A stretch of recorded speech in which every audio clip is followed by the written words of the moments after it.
Hello everyone, I welcome you all to our YouTube channel. My name is Meghna और आज हम start कर रहे हैं एक नया टॉपिक। हम इसरो के अपकमिंग मिशंस के बारे में पढ़ने वाले हैं। तो इसरो के अपकमिंग मिशंस जितने भी लॉन्च होने वाले हैं, ठीक है, उनके टाइमलाइंस क्या हैं, अगर कोई पर्टिकुलर मिशन लॉन्च हो रहा है तो उसमें कौन सा व्हीकल यूज किया जाने वाला है, ठीक है, जितनी भी इंपॉर्टेंट इंफॉर्मेशन होगी उस पर्टिकुलर मिशन के बारे में we are going to discuss that. इसके बाद हम वो सारी चीजें भी कवर करेंगे जो आपके रिसेंट मिशंस कुछ पिछले 1 2 3 साल में लॉन्च हुए होंगे, उनके बारे में जो भी इंपॉर्टेंट इन्फॉर्मेशन है we are also going to cover that. ठीक है, सो टॉपिक इंटरेस्टिंग होने वाला है, राइट। अब यहाँ पे आप देखेंगे कि पिछले कुछ टाइम में, ठीक है, अभी पिछले कुछ टाइम में इंडियन गवर्नमेंट ने recently numerous new project sign किए हैं, राइट, इंक्लूडिंग कोई नया रॉकेट पे काम करना है, नया मून मिशन क्या होगा, आगे आने वाला मून मिशन क्या है। इसके अलावा वीनस मिशन है तो वीनस मिशन के बारे में, वीनस मिशन के बारे में भी कुछ एग्रीमेंट साइन किए हुए हैं, ठीक है। इसके बाद देखेंगे तो हम बोल सकते हैं कि जो अभी इंडिया का स्पेस प्रोग्राम है is on the cusp of important new beginnings, ठीक है। इंडिया प्रिपेयर कर रहा है कि वो निसार जैसे मिशन लॉन्च करेगा, ठीक है, प्रोबा 3 सैटेलाइट्स को लॉन्च करने की सोच रहा है। इसके बाद एस्ट्रोसेट भी लॉन्च करने की सोच रहा है। तो ये सारे इंपॉर्टेंट इसरो के मिशन हैं और प्राइवेट सेक्टर भी वर्क कर रहा है कि वो सैटेलाइट प्रोजेक्ट्स को खुद से स्टार्ट करे, ठीक है। तो ये सारे जो भी मिशन हैं वो हम डिस्कस करने वाले हैं, राइट। तो सबसे पहला अगर हम मिशन देखेंगे, सबसे पहली इंपॉर्टेंट चीज हम जिसके बारे में डिस्कस करने वाले हैं, गगनयान के बारे में हम डिस्कस करेंगे। तो आज के लेक्चर में हम 3 से 4 चीजें डिस्कस करेंगे और उस टॉपिक को हम होलिस्टिकली कवर करेंगे कि अगर हम गगनयान मिशन के बारे में पढ़ रहे हैं तो हम उसके बारे में सारी चीजें कवर कर लें, राइट। तो सबसे पहले हम इसरो का गगनयान मिशन पढ़ने वाले हैं, ठीक है। अगर आप इसके बारे में जानते हैं या आपने अब तक सुना है और नहीं भी सुना है तो अब आप जान जाएंगे। तो जो गगनयान मिशन है वो ह्यूमन स्पेस फ्लाइट है, राइट। इसमें ह्यूमंस जाने वाले हैं, ये है। तो इसमें 3 मेंबर्स का क्रू जाने वाला है, राइट। सबसे पहले आप देख लें कितने मेंबर्स का क्रू जाने वाला है, 3 मेंबर्स का क्रू जाएगा और ये 400 किलोमीटर की ऑर्बिट पर जाने वाला है, विच इज आपका लो अर्थ ऑर्बिट, ठीक है। 400 किलोमीटर की ऑर्बिट पे जाएगा, 3 दिनों का ये मिशन रहेगा, 3 डेज, जैसा कि इसरो की वेबसाइट पे शो कर रहा है।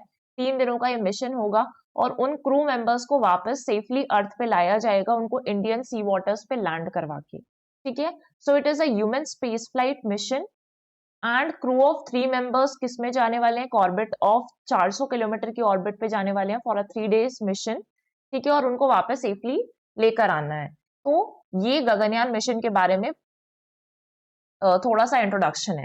इसके बाद अगर आप देखेंगे तो इस मिशन की कुछ प्रेडिक्यूसाइट्स भी हैं।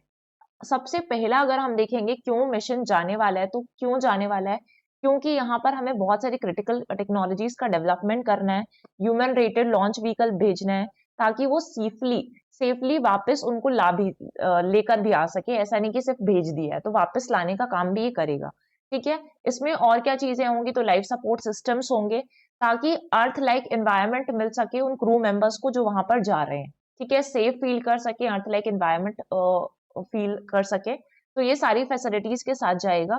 इसके बाद अगर किसी तरीके की इमरजेंसी आ जाती है तो उन क्रू मेंबर्स के लिए क्रू स्केप सिस्टम भी होगा, क्रू इमरजेंसी स्केप प्रोविजनिंग भी बनाई गई है ताकि उन मेंबर्स को वहां से उस इमरजेंसी में कैसे रिएक्ट करना है, कैसे रिस्पॉन्ड करना है, वो सारी ट्रेनिंग भी उनको प्रोवाइड की जाएगी और सारी फैसिलिटीज भी डेवलप की जाएंगी इसके अंतर्गत, ठीक है। और क्रू मैनेजमेंट एस्पेक्ट्स भी होंगे ट्रेनिंग के लिए। तो ये सारी चीजें प्रेडिक्यूसाइट्स में आती हैं गगनयान मिशन की। अब यहाँ पर बात आ जाती है, तो सबसे पहले आप देख लीजिए कि एजेंसी कौन सी है गगनयान मिशन में, Indian space research organisation, obviously ये तो आपको पता ही होगा।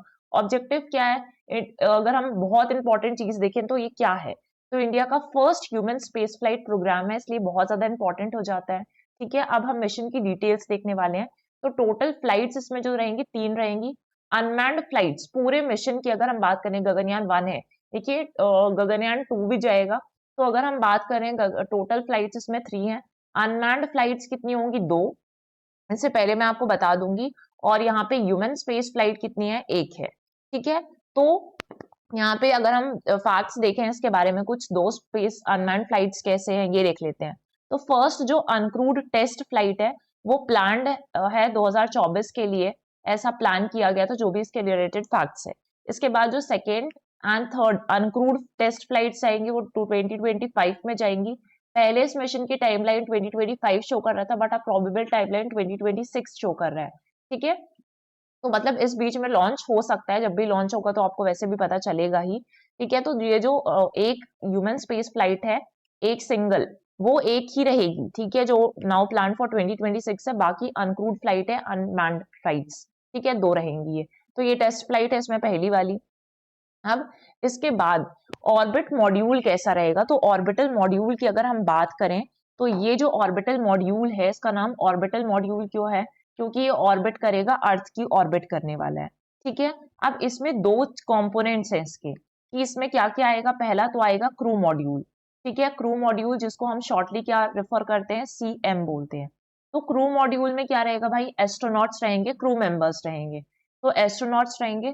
और दूसरा वाला आपका कौन सा होने वाला है, सर्विस मॉड्यूल, जिसको हम SM रेफर करेंगे। तो सर्विस मॉड्यूल में क्या रहेगा, सर्विस मॉड्यूल में जो भी सर्विस प्रोवाइड करने के लिए रिक्वायर्ड चीजें हैं। ठीक है, ऑन ऑर्बिट जब व्हीकल रहेगा तो सर्विसिंग कैसे होगी, तो वो सारी चीजें किस में रहेगी, सर्विस मॉड्यूल में। तो आप देख सकते हैं इस तरीके का ये रहेगा ऑर्बिटल मॉड्यूल। और ऊपर यहाँ पे कौन रहेंगे, प्रेजेंट क्रू मेंबर्स रहेंगे, हैबिटेट ऑफ एस्ट्रोनॉट रहेगा। और नीचे वाला जो पार्ट है वो सर्विस मॉड्यूल है, जो ऑन ऑर्बिट सर्विसिंग प्रोवाइड करेगा। ठीक है, 3 इंडियन एस्ट्रोनॉट्स जाएंगे इंक्लूडिंग 1 विमेन, ऐसा बोला जा रहा है, बट ऐसा तो अभी दिया नहीं है, क्योंकि अगर हम क्रू मेंबर्स के नाम भी देख लेंगे एक बार, तो जो मतलब फेब में 2024 में PM ने कुछ नाम रिवील किए थे कि मतलब 4 इंडियन एस्ट्रोनॉट्स जाने वाले हैं। तो वो 4 इंडियन एस्ट्रोनॉट्स, हालांकि अब तो 3 ही क्रू मेंबर्स बोला जा रहा है हर जगह, साइट अगर वेबसाइट्स पे देखेंगे तो, लेकिन हम 4 इंडियन एस्ट्रोनॉट्स के नाम डिस्कस कर लेंगे। राइट, अभी हम उससे पहले और कुछ चीजें देख लेते हैं, व्हीकल कौन सा यूज होने वाला है इसमें। तो व्हीकल की अगर हम बात करें तो GSLV MK3। ठीक है, MK3 Mark 3 विच इज, तो ये व्हीकल इसमें यूज होने वाला है। ठीक है, LV-M3 पहले ये इस नाम से बोला जाता था, बट अब क्या नाम यूज होने वाला लगा है, LV-M3 यूज होने लगा है। ठीक है, तो ये एक well proven and heavy lift launch vehicle है इसरो का। ठीक है, 3 स्टेजेस हैं इसमें। अगर हम बात करें इनके 3 स्टेजेस की, तो कौन कौन सी स्टेजेस है इसमें, ये भी हम डिस्कस कर लेते हैं। तो जो पहली स्टेज होती है वो कौन सी स्टेज होती है, सॉलिड स्टेज। ठीक है, नीचे से अगर हम देखेंगे तो नीचे से यहाँ से डिस्कस कर रहे हैं इस मैनर पर। ठीक है, तो यहाँ पे आप देखेंगे, यहाँ पे क्या होता है, सॉलिड स्टेज होता है। सॉलिड स्टेज में क्या होगा, सॉलिड बूस्टर्स होंगे, HS-200 यूज हो रहा है इस पे, आप देखिए। ठीक है, थोड़ा सा ब्लर है, but I hope you are able to see this. और उसके बाद हम देखेंगे तो सेकेंड स्टेज कौन सा है, लिक्विड स्टेज है, लिक्विड यूज होगा। तो लिक्विड स्टेज में क्या होता है, इंजन, विकास इंजन का यूज हुआ है। फिर उसके बाद आती है थर्ड स्टेज। तो थर्ड में क्या है, क्रायोजेनिक स्टेज है। ठीक है, क्रायोजेनिक स्टेज जिसे हम बोलते हैं क्रायो स्टेज C25। तो ये हो गया क्रायोजेनिक स्टेज। तो यहाँ पर 3 स्टेजेस होती हैं इस व्हीकल पर। अब जो HLV M3 है, वो केपेबल है कि वो ऑर्बिटल मॉड्यूल को लो अर्थ ऑर्बिट में, विच इज आपका 300 से 400 किलोमीटर की ऑर्बिट में इसको प्लेस कर सकता है। ठीक है, तो ये याद रखना है कि जो गगनयान मिशन है ऑब्वियसली वो कहाँ जाएगा, लो अर्थ ऑर्बिट पे जाने वाला है। कितने दिनों का मिशन है, कौन सा व्हीकल यूज हो रहा है, अगर व्हीकल के बारे में आप देख ही रहे हैं तो आप उसमें स्टेजेस देख लीजिए कि कौन कौन से स्टेजेस होती हैं। ठीक है, ये हमने डिस्कस कर लिया। पेलोड कैपेसिटी जो होती है इसकी सुटेबल है गगनयान मिशन के लिए, जितना पेलोड इसको चाहिए उतनी कैपेसिटी है इस व्हीकल के पास, इसलिए हम इस व्हीकल को यूज कर रहे हैं। ठीक है, अब ये जो व्हीकल जाएगा इसमें क्या रहेगा, इसमें क्रूजकेप सिस्टम भी होगा। ठीक है, क्रूजकेप सिस्टम जरूरी है। और क्रूजकेप सिस्टम का क्या काम होता है, तो उसमें क्विक एक्टिंग चीजें होती हैं कि अगर क्रू को कुछ भी इमरजेंसी की सामना करना पड़ रहा है इस मिशन के दौरान, तो सारी तैयार चीजें इसमें मिलेंगी कि क्रू इजिली स्केप कर पाए। ठीक है, तो क्रू मॉड्यूल होगा, सर्विस मॉड्यूल में powered by 2 liquid propellant engine use करेंगे, और इसमें इक्विप्ड होगा ये इमरजेंसी स्केप सिस्टम से, और इमरजेंसी मिशन अबॉर्ट सिस्टम भी होगा इसके अंदर। ठीक है, तो ये हो गया इसके बारे में इंपॉर्टेंट चीजें। अब इसरो ने ये जो डील साइन की है, इसरो ने एक इम्प्लीमेंटिंग अरेंजमेंट किसके साथ किया, ऑस्ट्रेलियन स्पेस एजेंसी के साथ किया है। तो इसरो ने गगनयान मिशन का जो इम्प्लीमेंटिंग अरेंजमेंट है वो किसके साथ किया है, ऑस्ट्रेलियन स्पेस एजेंसी के साथ किया है। राइट, हम देखेंगे अगर इसका ट्रेनिंग मैनेजमेंट की बात करें, ट्रेनिंग आपने देखा होगा कि पिछले कुछ दिनों में रशिया में कुछ दिन ट्रेनिंग चली, फिर ऑस्ट्रेलिया में अमेरिका में ट्रेनिंग कर रहे थे। तो ये सारी ट्रेनिंग गगनयान मिशन के लिए चल रही थी। तो एस्ट्रोनॉट ट्रेनिंग फैसिलिटी बेंगलुरु में भी स्टैब्लिश की है, ठीक है, बेंगलुरु में भी जो हमारे यहाँ पे स्टैब्लिश की है वो कहाँ पर स्टैब्लिश की जाएगी, बेंगलुरु में स्टैब्लिश की गई है, राइट। तो उसमें क्या क्या चीजें दी जाती है ट्रेनिंग प्रोग्राम में, क्लासरूम ट्रेनिंग होती है, ठीक है। क्लासरूम ट्रेनिंग के अलावा अगर आप देखेंगे तो फिजिकल फिटनेस की ट्रेनिंग भी दी जाती है कि में सारी चीजों में कैसे फिजिकली फिट रहना है, ठीक है, ये भी सिखाया जाता है। इसके बाद सिमुलेटर ट्रेनिंग्स होती हैं, फ्लाइट सूट ट्रेनिंग कैसी दी जाती है, तो वो सारी चीजें यहाँ पर अवेलेबल होती है इस ट्रेनिंग प्रोग्राम में। तो ये सारी चीजें हैं। इसके बाद अगर हम देखें सिग्निफिकेंस क्या है इस मिशन का, तो साइंटिफिक एंड टेक्नोलॉजिकल ग्रोथ होगा इंडिया का, तो ये बूस्ट करेगा इंडिया के साइंस एंड टेक्नोलॉजी कैपेबिलिटीज को, इंस्पायर करेगा यूथ को एंड नर्चर्स टैलेंट। इसके बाद इंडस्ट्रियल एंड इकोनॉमिक डेवलपमेंट जो कि बहुत जरूरी है, तो मल्टीपल एजेंसीज इन्वॉल्व है, इंडस्ट्रीज है, डिसिप्लिन है, एनहांस करेगा इंडस्ट्रियल ग्रोथ को एंड इनोवेशन को, ठीक है। बहुत सारे स्टार्टअप्स भी देखेंगे कि स्पेस सेक्टर्स में बहुत सारे स्टार्टअप्स आ रहे हैं, तो इससे क्या होगा, इनोवेशन हम क्रिएट कर रहे हैं कि इनोवेशन को और ज्यादा मोटिवेशन मिल रहा है कि लोग इनोवेटिव हो पाए, तो बहुत सारे स्पेस पे भी स्टार्टअप्स आ रहे हैं।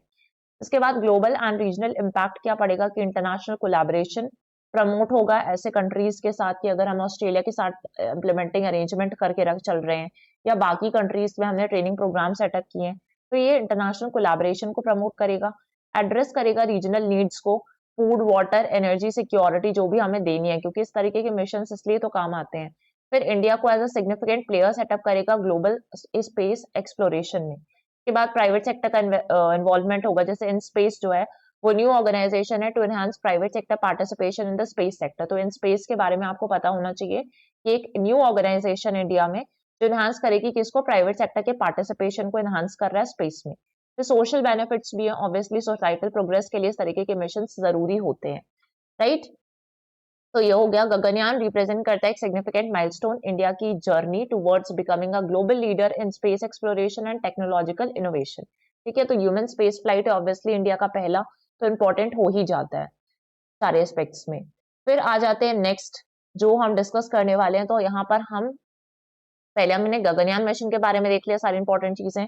अब सेकेंडली, हाँ, एक और चीज मैं आपको बता दूं कि कुछ जो नाम्स है, स्पेसिफिक नेम्स हैं, जिसको पीएम ने रिवील किया था ऑन फेब 27 2024 को, तो यहाँ पे थे captain, group captain Prashant Balakrishnan Nair, ठीक है, प्रशांत बालकृष्णन नायर।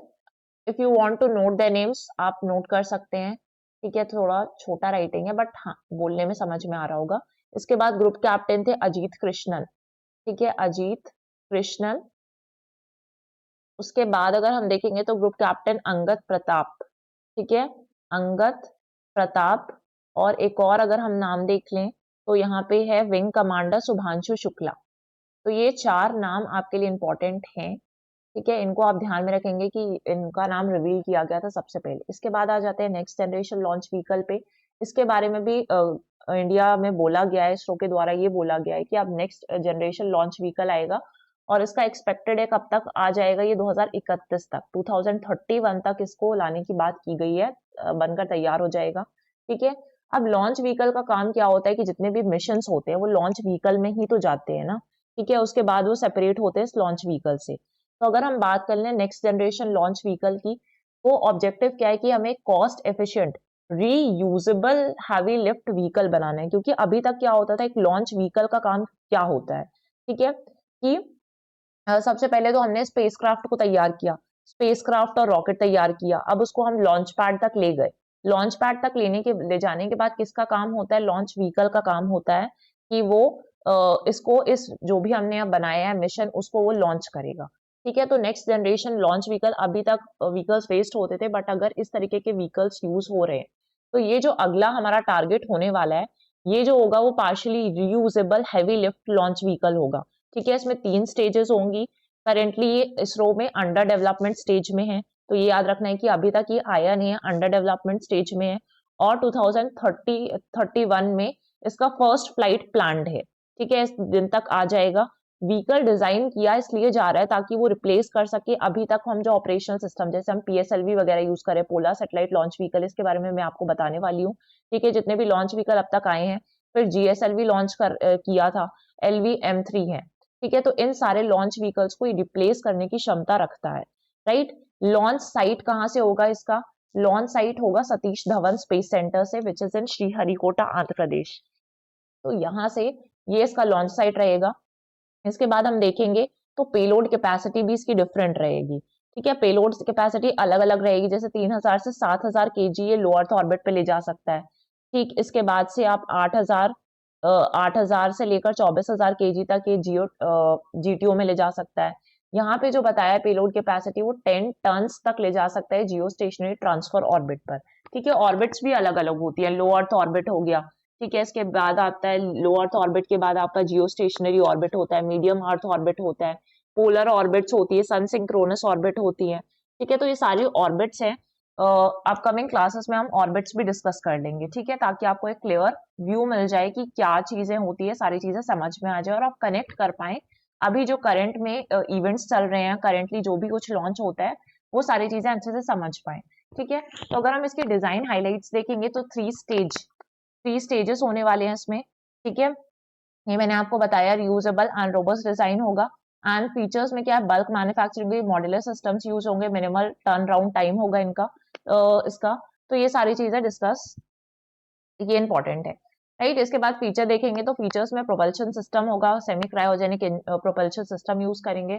फिर फ्यूल है तो फ्यूल में रिफाइंड कैरोसिन यूज किया जाएगा, ऑक्सीडाइजर में लिक्विड ऑक्सीजन यूज की जाएगी। एप्लीकेशंस क्या क्या है, इससे हम बहुत सारी कम्युनिकेशन सैटेलाइट्स लॉन्च कर सकते हैं, डीप स्पेस मिशंस को सपोर्ट करेगा ये, एंड ह्यूमन स्पेस फ्लाइट अगर हमें भेजनी है, कार्गो मिशंस भेजने हैं, तो उसके लिए भी ये काफी यूजफुल रहने वाला है। तो under the direction of prime minister Narendra Modi, The Union Cabinet approved the development of next generation launch vehicle। कब अप्रूव किया था, सितंबर 18 2024 को अप्रूव किया गया था। And this move bolsters India's ambition to establish and run the भारतीय Antariksh station and accomplish a lunar landing by 2040। ठीक है, ये भी चीजें बोली है। इसके बाद अगर देखेंगे तो ये रिसेंट न्यूज की, मतलब 2024 में जो भी न्यूज थी उसके अकॉर्डिंग बता दे रहे हैं कि एस सोमनाथ जो कि इसरो के चेयरमैन है, और उन्होंने क्या कहा था इस डेट में कि उन्होंने NGLV जो आपका नेक्स्ट जनरेशन लॉन्च व्हीकल है उसको रीनेम करके क्या नाम दिया कि उसका नाम रहेगा सूर्य। तो अगर आ जाए कि ऐसा क्वेश्चन आता है, कोई स्टेटमेंट आ जाती है आपके ऑप्शंस में, ठीक है, तो आप सॉल्व कर पाए। It will be use to help complete the Bharatiya Antariksh station को हम इससे ही लॉन्च कर सकते हैं आगे आने वाले टाइम पे। इंडियन स्पेस स्टेशन क्योंकि वो 2035 तक उसका लॉन्च डेट जो अभी प्रिडिक्टेड है 35 तक है, और इंडिया जो है मून पर अपना एक मिशन भेजने वाला है 2040 तक। तो इस तरीके के मिशन के लिए जो व्हीकल है काफी यूजफुल होगा। ठीक है, तो हमने NGLV के बारे में डिस्कस कर लिया, नेक्स्ट जनरेशन लॉन्च व्हीकल। इसके बाद जो थर्ड है चीज हम देख लेते हैं इसी के साथ साथ, क्योंकि NGLV आपको तब समझ में आएगा कि इसके पहले अगर पहले जो व्हीकल्स आए थे उसको रिप्लेस करने वाला है। तो इसरो के जो डिफरेंट लॉन्च व्हीकल्स हैं हम उनके बारे में देख लेते हैं, ठीक है, जो इंपॉर्टेंट भी है। तो फर्स्टली अगर हम देखेंगे सबसे पहली चीज क्या आया था, सबसे पहले आया, फिर अपडेट होते गए वर्जन्स, और अपडेट होते गए मतलब नई नई टेक्नोलॉजीज उसमें ऐड होती गई, पेलोड कैपेसिटी इंक्रीज होती गई। ठीक है, तो इस तरीके से और ज्यादा इवॉल्व होते गया। तो सबसे पहले क्या आया था आपका, जो लॉन्च व्हीकल चलते थे सबसे स्टार्टिंग में होते सैटेलाइट लॉन्च व्हीकल, SLV कहा जाता है इन्हें। तो satellite launch vehicle, payload capacity इसमें कितनी थी, 50 to 100 केजी के बीच में ही थी, अप टू 40 केजी दिखा है कि लो अर्थ ऑर्बिट में, लो अर्थ ऑर्बिट जो है आपका सबसे नीचे होता है, तो लो अर्थ ऑर्बिट जो है उसमें ये अप टू 40 केजी का पेलोड लेकर जा सकते थे। लो जो लॉन्च व्हीकल है, ऑब्वियसली व्हीकल के अंदर ही हम लेकर जाते हैं, व्हीकल में रखकर, तो कितनी कैपेसिटी तक लेकर जा सकते थे, अप टू 40 केजी। ठीक है, 50 to 100 हम बोल सकते हैं कि इस बीच में ले जाते थे। अब इसमें फ्यूल क्या यूज होता था, तो फ्यूल के लिए इंपॉर्टेंट है ये कि इसमें जो फ्यूल यूज होता था उसमें 4 स्टेजेस होती थी, और चारों की चारों स्टेजेस जो होती थी सॉलिड, जैसे अभी हमने देखा था ना कि व्हीकल में सॉलिड, लिक्विड और क्रायोजेनिक स्टेज थी। तो यहाँ पे जो फ्यूल की स्टेजेस थी वो 4 स्टेजेस थी, और सारी की सारी सॉलिड थी, 4 स्टेजेस ऑल सॉलिड। ये चीज ध्यान रखनी है आपको। फर्स्ट फ्लाइट इसकी 1980 में गई थी, पेलोड कैपेसिटी बता दी, और इंडिया का फर्स्ट एक्सपेरिमेंटल लॉन्च व्हीकल था।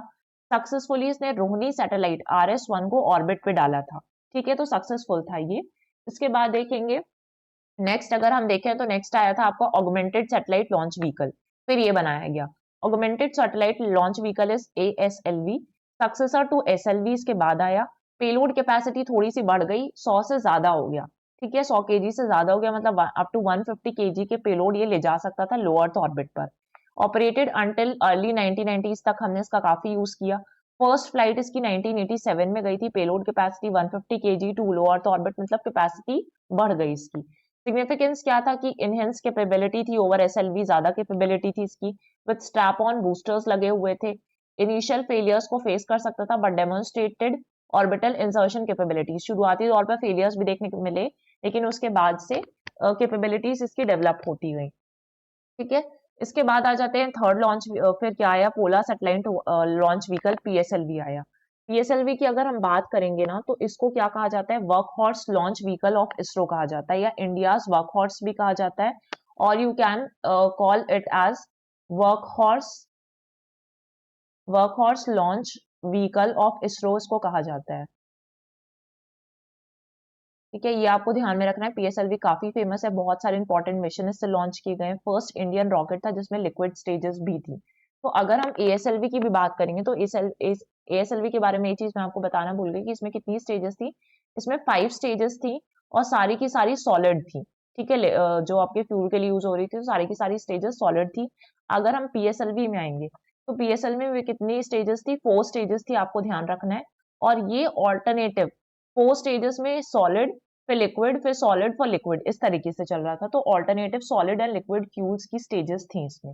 ठीक है, it is first operational launch vehicle of India, primarily developed to launch remote sensing satellites को लॉन्च करने के लिए बनाया गया था। जितने भी रिमोट सेंसिंग सैटेलाइट्स है उसको अलग अलग वे के साथ। फॉर एग्जाम्पल मैं आपको दे देती हूँ कि यहाँ पे लो अर्थ ऑर्बिट जो है वो नीचे है, तो उसमें ज्यादा पेलोड जा सकता है। तो उसमें 1750 केजी तक का पेलोड जो था वो लो अर्थ ऑर्बिट पे जा सकता था, उससे भी ज्यादा था शायद उसकी लिमिट्स। इसके बाद 1200 केजी तक जीटीओ, उसके ऊपर अगर हम जाएंगे, GTO geostationary geosynchronous geostationary transfer orbit पे भेज रहे हैं, तो वहां तक क्या जा सकता था, 1200 केजी का पेलोड ये कैरी कर सकता था। ठीक है, एक बार मैं आपको जब ऑर्बिट्स पढ़ाऊंगी ना, तो आपको और ये पेलोड क्लियर हो जाएंगे कि नीचे अगर हम भेज रहे हैं तो ज्यादा पेलोड भेज रहे हैं, अगर उसके ऊपर और जा रहे हैं तो पेलोड कैपेसिटी थोड़ी कम होती जा रही है, उतना वजन वो ऊपर तक नहीं कैरी कर सकता है। ठीक है, सिग्निफिकेंस, इंडिया का वर्कहॉर्स कहा जाता है, रिनोन्ड है फॉर हाई रिलायबिलिटी एंड वर्सटेलिटी के लिए। एंड चंद्रयान 1 में यूज किया गया था। चंद्रयान 1 जो मिशन है आपका 2008 में गया था, तो इसमें ये जो मिशन था वो इसी व्हीकल में गया था, पीएसएलवी में। ठीक है, जो आपका मार्स ऑर्बिटर मिशन है आपका 2013 में गया था, तो उसमें भी जो व्हीकल यूज किया गया था पीएसएलवी यूज किया गया था। राइट, और पीएसएलवी अगर मैं आपको एक और इम्पोर्टेंट फैक्ट बताऊंगी, तो रिसेंटली कुछ टाइम पहले, मतलब ये 2017 की बात है, लेकिन पीएसएलवी का C-37 व्हीकल काफी इंपॉर्टेंट है, क्योंकि इससे 104 सैटेलाइट्स लॉन्च की थी इंडिया ने एक साथ। ठीक है, इसरो ने एक साथ कितने सैटेलाइट्स लॉन्च किए थे, 104 सैटेलाइट्स। ठीक है, कब की बात है ये, Feb 15 2017 की ये बात है। 2017 में किया था C-37, याद रखिएगा। फिर ये हाईएस्ट नंबर ऑफ सैटेलाइट्स थी अब तक की। ठीक, और यहाँ पे सिंगल फ्लाइट में लॉन्च किया गया था। अलग अलग कंट्रीज थी, कुछ और कंट्रीज की सैटेलाइट्स भी थी, लेकिन एक ही फ्लाइट में 104 सैटेलाइट्स को ले जाया गया था। तो ये ध्यान रखना है, एक इंपॉर्टेंट फैक्ट है। फिर यहाँ पे देखिए नेक्स्ट जो आपका है, जियो सिंक्रोनस सैटेलाइट लॉन्च व्हीकल। अगर हम बात करें जियो सिंक्रोनस सैटेलाइट लॉन्च व्हीकल की, तो ये जो था प्राइमरी कम्युनिकेशन सैटेलाइट्स के लिए बनाया गया था। अगर हम बात करें पीएसएलवी, तो प्राइमरी किसके लिए था, रिमोट सेंसिंग सैटेलाइट्स के लिए था ये। फिर जियो सिंक्रोनस था जो प्राइमरी वो किसके लिए था, कम्युनिकेशन सैटेलाइट्स, जो इनसेट सीरीज की सैटेलाइट्स है, कम्युनिकेशन सैटेलाइट्स, उनको लॉन्च करने के लिए व्हीकल यूज किया जाता था। ठीक है, जियो स्टेशनरी ट्रांसफर ऑर्बिट पे ले जाएगा, लो अर्थ ऑर्बिट पे भी ले जा सकता है, ऐसा नहीं कि अलग अलग ऑर्बिट्स के लिए बनाए गए। हर व्हीकल हर ऑर्बिट पे जा रहा है, लेकिन उसकी कैपेसिटी डिफरेंट हो जा रही है हर ऑर्बिट के लिए। अब यहाँ पे बेसिकली इसमें कौन कितनी स्टेजेस थी, इसमें थी 3 स्टेजेस। तो जो पहली स्टेज थी, फर्स्ट स्टेज की अगर हम बात करेंगे, तो वो थी सॉलिड।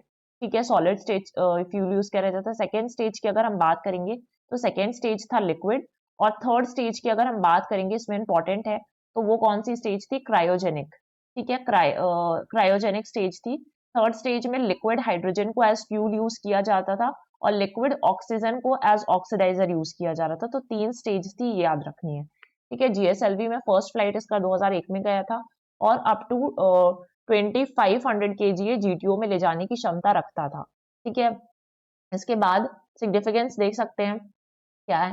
फिर आया जीएसएलवी का मार्क 3 व्हीकल। ठीक है, जिसको हम LV-M3 कहते हैं। फर्स्ट फ्लाइट इसका 2014 में गया था, और यहाँ पे अगर आप देखेंगे तो पेलोड कैपेसिटी इसकी इतनी इतनी थी, 10,000 KG to low earth orbit पे ले जा सकता था, तो कैपेसिटी इसकी बढ़ी। अब इस ये जो GSLV Mark 3 है, इसको क्या कहा जाता है? इसरो का फैट बॉय कहा जाता है। ठीक है, तो ये जो थोड़े थोड़े नाम्स दिए गए हैं ना, इंपॉर्टेंट है। तो इसरो का फैट बॉय इसको कहा जाता है। मोस्ट पावरफुल रॉकेट है इंडिया का, ठीक है, अब तक का। इसमें 3 स्टेजेस यूज की गई हैं। वही फर्स्ट स्टेज सॉलिड होगा, सेकेंड लिक्विड होगा, थर्ड जो होगा वो क्रायोजेनिक होगा। लेकिन इसका जो थर्ड स्टेज क्रायोजेनिक वाला था ना, वो इंडिजीनियस था। ठीक है, इंडिया में ही डेवलप हुआ था। क्रायोजेनिक जो था थर्ड स्टेज, वो इंडिया में ही डेवलप हुआ था, इंडिजीनियस था, और ये कैरी कर सकता था सैटेलाइट्स 4 टन से लेकर जीटीओ में 4 टन तक ही भेज सकता है। ऑब्वियसली 4000 kg जीटीओ में और 10,000 kg लो अर्थ ऑर्बिट में। सिग्निफिकेंस क्या है? इंडिया का heaviest and most advanced launch vehicle है अब तक का, जो चंद्रयान 2 में यूज हुआ। ठीक है, गगनयान मिशन में भी इसका हम यूज करने वाले हैं, ऐसा कहा जा रहा है। ठीक है, कि गगनयान मिशन में हम इसका यूज करेंगे। इसके बाद SSLV आया, स्मॉल सैटेलाइट लॉन्च व्हीकल। इसका फर्स्ट फ्लाइट 2022 और 23 में प्रोबेबल रहा है। ठीक है, पेलोड कैपेसिटी 500 kg को ये लो अर्थ ऑर्बिट पे ले जा सकता है, और डिजाइन किया rapid deployment of small satellites के लिए बनाया गया।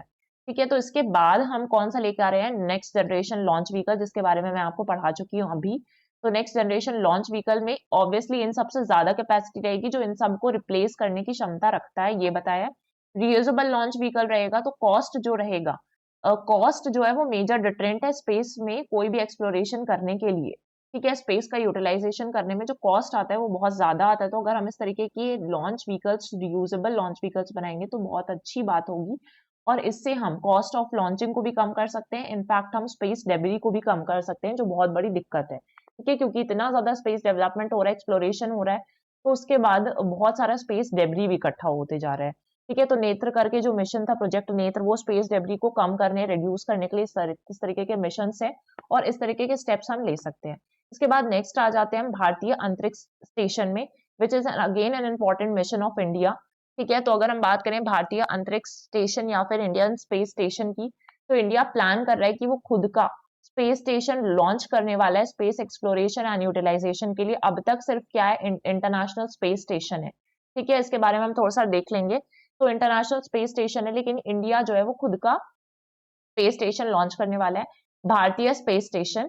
ठीक है, अनऑफिशियल अब तक नाम है, ऑफिशियल नेम अवेटेड है। अब भी अनाउंस किया गया इसरो के द्वारा। कब अनाउंस किया गया था? जून 2019 में अनाउंस किया गया था। पर्पस क्या है? कि इंडिपेंडेंट और फुली ऑपरेशनल स्पेस स्टेशन बनाना है, जो कि इंडिया के scientific research, technology development and human space flight programme को देख सके। ठीक है, इसके बाद अगर हम देखते हैं, तो यहाँ पे भारतीय अंतरिक्ष स्टेशन का हमने पर्पस देख लिया कि क्या है। तो प्लांट स्पेस स्टेशन है, जो कंस्ट्रक्ट किया जाएगा इंडिया के द्वारा, और ऑपरेट कौन करेगा? उसको इसरो ऑपरेट करेगा, right. It will maintain an orbit of approximately 400 kilometres, जो कि आपका लो अर्थ ऑर्बिट है, तो 400 किलोमीटर की ऑर्बिट पे रहेगा। लॉन्च डेट क्या है? एक्सपेक्टेड है कि 2035। तो अगर आपसे टाइमलाइन पूछी जाती है कि कब तक, जैसे मैंने बताया कि एनजीएलवी का टाइमलाइन 2031 तक है, 2031 तक। तो अगर मैं बोल रही हूँ कि आपसे एक टाइमलाइन बताना है आपको इंडियन स्पेस स्टेशन का, तो वो क्या है? 2035 तक है अब तक। ठीक है, फर्स्ट मॉड्यूल एक्सपेक्टेड है कि वो 2028 तक हम इसका पहला मॉड्यूल लॉन्च कर देंगे, और LV-M3 लॉन्च व्हीकल हम इस पे यूज करेंगे तब, विथ रिमेनिंग मॉड्यूल के साथ। और रिमेनिंग मॉड्यूल 2035 में ही लॉन्च किया जाएगा, नेक्स्ट जनरेशन लॉन्च व्हीकल का यूज करके। तो पहला जो मॉड्यूल हम लॉन्च करेंगे वो आपका LV-M3 तक, क्योंकि तब तक तो आपका व्हीकल तैयार नहीं होगा जो नेक्स्ट जनरेशन लॉन्च व्हीकल है, क्योंकि इसकी टाइमलाइन तो ये है। तो बाकी का जो रिमेनिंग मॉड्यूल है वो 2035 तक जाएगा, तो तब तक ये तैयार हो चुका होगा NGLV। तो इसका बाकी मॉड्यूल हम इससे लॉन्च करेंगे, ऐसा प्लान है अब तक का। ठीक है, अनाउंस कब कर दिया गया था ये आपको बता दिया गया है। और जो चेयरमैन है इसरो के, S सोमनाथ, उन्होंने रिवील किया कि वो डिजाइन्स देख रहे हैं इंडियन स्पेस स्टेशन के। जब उन्होंने मीडिया से बात की थी, इंडिया इंटरनेशनल साइंस फेस्टिवल 2024 में जो सेलिब्रेट किया था, उस टाइम जब उन्होंने बात की थी, तो उन्होंने बताया था कि वो डिजाइन तैयार कर रहे हैं इसके लिए, और इस पर काम चल रहा है, राइट। फिर इसके बाद आ जाते हैं ऑर्बिट। लो अर्थ ऑर्बिट रहेगा, बता दिया। Design long term sustainability with future expansion capabilities भी रहेंगी। कॉम्पैक्ट स्ट्रक्चर रखना बहुत जरूरी है, तो वो तो रहेगा। एनर्जी एफिशिएंट सिस्टम रहेंगे। अब क्यों इंपॉर्टेंट है? साइंटिफिक रिसर्च करने के लिए इंपॉर्टेंट है, ताकि material science, biology and physics के बारे में पता लगाया जा सके। ह्यूमन एक्सप्लोरेशन तो serves as a platform for longer crewed mission के लिए काम करता है। टेक्नोलॉजी डेमोन्स्ट्रेशन है। इसके बाद इंटरनेशनल कोलैबोरेशन भी है, राइट। तो ये सारी चीजें हैं। अगर हम इसको कंपेयर करें भारतीय स्पेस स्टेशन को, हालांकि बनकर डेवलप नहीं हो, बट एक्सपेक्टेड कैपेसिटी के हिसाब से अगर हम देखेंगे तो उसका कंपैरिजन है। पहले हम इंटरनेशनल स्पेस स्टेशन के बारे में थोड़ा सा जान लेते हैं, राइट। सो ये एक ऐसा प्लेटफॉर्म था जो साइंटिफिक एक्सपेरिमेंट्स करने के लिए और स्पेस को स्टडी करने के लिए तैयार किया गया, कि इससे स्पेस की स्टडी बेहतर तरीके से हो सकती है, ठीक है। तो ये एक हैबिटेबल स्पेसक्राफ्ट है जहां पर लोग रह सकते हैं, एस्ट्रोनॉट्स रह सकते हैं, और एस्ट्रोनॉट्स महीनों तक रहकर यहाँ पे काम कर सकते हैं। जैसे अगर हम सुनीता विलियम्स की बात करें जो अभी फंसी हुई हैं, तो मतलब ये दिखाता है कि ये इंटरनेशनल स्पेस स्टेशन हैबिटेबल तो है, ये आप याद रख सकते हैं, ठीक है। फिर ये लार्जेस्ट स्पेस स्टेशन है जो अब तक का बनाया गया सबसे बड़ा है। अब ये किसी एक कंट्री ने बनाया तो बिल्कुल नहीं, किसी एक कंट्री नहीं बनाया है, कोलैबोरेशन है 5 स्पेस एजेंसीज के बीच में, ठीक है। 5 स्पेस एजेंसीज के बीच में कोलैबोरेशन है, तो ये आपको ध्यान में रखना है। तो पहली अगर हम बात करेंगे तो यूएस का कौन सा स्पेस एजेंसी है, नासा, ठीक है, फर्स्टली। सेकेंडली अगर हम बात करेंगे तो रशिया का जो स्पेस एजेंसी है रॉस कॉस्मोस है, तो उसके इनके बीच में कोलैबोरेशन है। तीसरी जो आपकी कंट्री है उसकी स्पेस एजेंसी है यूरोप की, आपकी ईएसए, यूरोपियन स्पेस एजेंसी, ठीक।